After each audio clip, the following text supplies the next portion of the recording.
चलिए हम संक्षिप्त में देखते हुए आगे बढ़ेंगे और बाइबल के एक एक वचन से हम अन्य भाषा की सच्चाई को जानेंगे। अब हम चलते हैं सत्य नंबर 2 के ऊपर, जो हमें मिलेगा प्रेरितों के काम 2 अध्याय उसका 4 वचन से 11 वचन तक।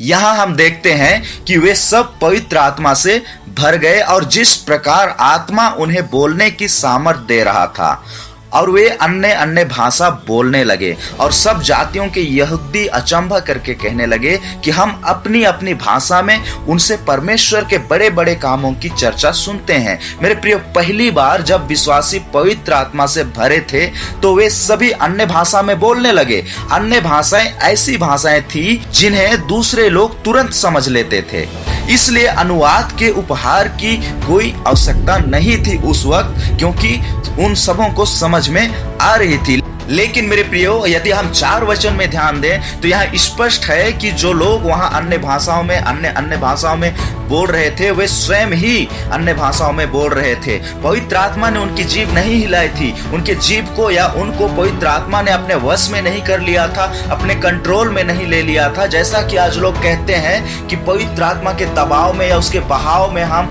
उसके फ्लो में बह रहे थे और हम में अपना कंट्रोल नहीं था और हम बोलते जा रहे थे। लेकिन मेरे प्रियो, ऐसा नहीं होता।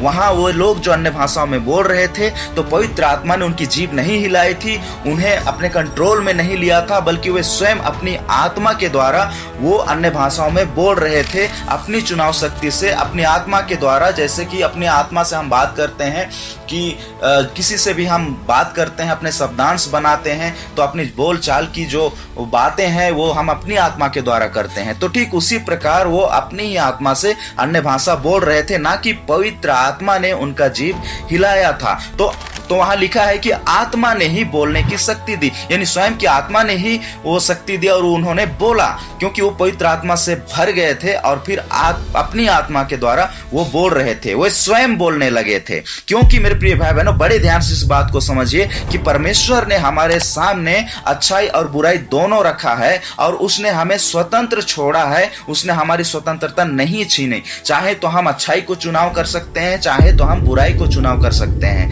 हमें कोई दबाव नहीं है। ठीक उसी प्रकार जब परमेश्वर की ओर से यानी पवित्र आत्मा जब कोई उपहार देते हैं तो किसी भी उपहार में पवित्र आत्मा हमसे चुनाव की स्वतंत्रता नहीं छीनते।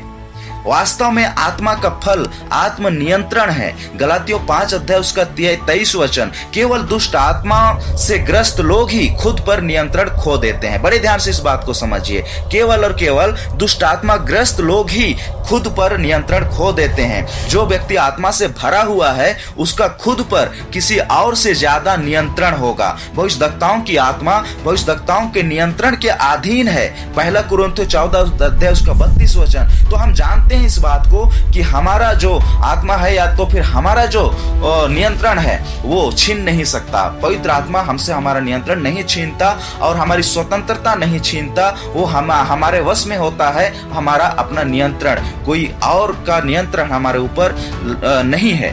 और विशेष करके परमेश्वर हमें अपने वश में नहीं करता। लेकिन मेरे प्रिय भाई बहनों, यदि हम 4 वचन में ध्यान दें तो यह स्पष्ट हो जाता है कि वहां जो लोग अन्य अन्य भाषाओं में बोलने लगे थे वे लोग स्वयं ही अपनी ही आत्मा के द्वारा बोलने लगे थे। पवित्र आत्मा ने उनकी जीभ नहीं हिलाई थी, पवित्र आत्मा ने उन्हें अपने कंट्रोल में नहीं ले लिया था। जैसा कि आज लोग कहते हैं कि हम पवित्र आत्मा के नियंत्रण में आ गए थे और हमारे ऊपर कोई कंट्रोल नहीं था और हम बोलते चले जा रहे थे या बोलते चले जाते हैं, ऐसा दावा वे करते हैं। लेकिन ऐसा बिल्कुल भी नहीं है, ऐसा बिल्कुल भी नहीं होता। परमेश्वर कभी हमारी स्वतंत्रता हमसे नहीं छीनता। परमेश्वर ने हमारे बीच में अच्छाई और बुराई दोनों रखा हुआ है और उसकी स्वतंत्रता हमें दे रखी है, चाहे हम अच्छाई का चुनाव करें या हम बुराई का चुनाव करें। तो ठीक उसी प्रकार पवित्र आत्मा भी हमें अपने नियंत्रण में रख करके हमसे कोई ऐसा कार्य नहीं करवाता, बल्कि वह हमें आज़ादी देता है, वह हमारी अगुवाई करता है। मेरे प्रिय भाई बहनों, यहाँ हम देखते हैं कि पवित्र आत्मा ने उनकी जीभ नहीं हिलाई, पवित्र आत्मा ने उन्हें अपने कंट्रोल में नहीं ले लिया था। बल्कि उनके स्वयं की आत्मा ने ही उन्हें बोलने की शक्ति दी और वे स्वयं अन्य अन्य भाषाओं में बोलने लगे थे। बड़े ध्यान से मेरे प्रियो इस बात को समझिए, क्योंकि समझना बहुत जरूरी है। इस बात को देखिए कि किसी भी उपहार में, जब परमेश्वर कोई भी उपहार देते हैं, पवित्र आत्मा कोई भी उपहार देते हैं, तो किसी भी उपहार में पवित्र आत्मा हमसे चुनाव की स्वतंत्रता नहीं छीनता। वास्तव में आत्मा का फल आत्म नियंत्रण है। गलातियों 5 अध्याय उसका 23 वचन। केवल दुष्ट आत्मा ग्रस्त लोग ही खुद पर नियंत्रण खो सकते हैं या खो देते हैं। जो व्यक्ति आत्मा से भरा हुआ है उसका खुद पर किसी और से ज्यादा नियंत्रण नहीं होगा। कैसे हो सकता है? भविष्यद्वक्ताओं की आत्मा भविष्यद्वक्ताओं के नियंत्रण के अधीन है।